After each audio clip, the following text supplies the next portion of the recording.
He's free, but new details of the injustice Andrew Malkinson suffered continue to shock. 3 years after he was jailed for rape, police and prosecutors discovered he may have been wrongfully convicted, but did nothing. He spent another 13 years in prison.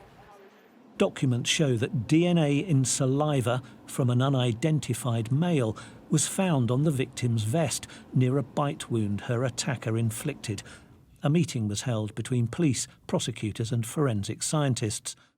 A log of the meeting reveals that a caseworker said, "If it is assumed that the saliva came from the offender, then it does not derive from Malkinson. This is surprising because the area of the clothing that the saliva was recovered from was crime-specific."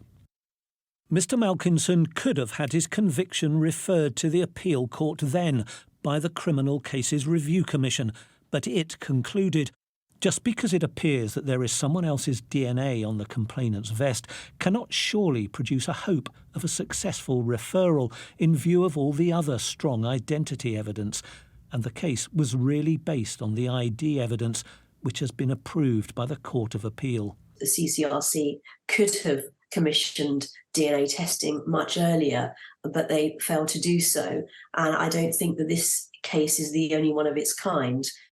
Mr Malkinson was identified by the victim and 2 witnesses who claimed to have seen him near the scene.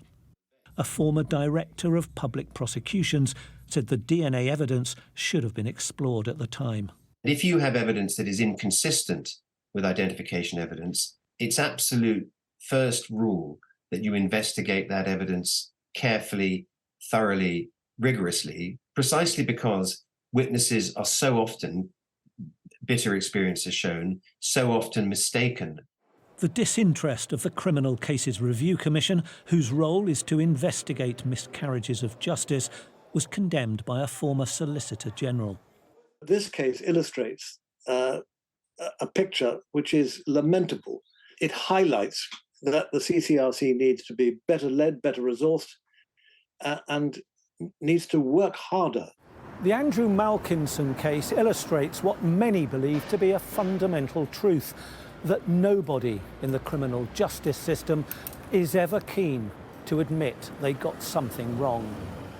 A man was arrested over the rape last year and was later freed, but remains under investigation.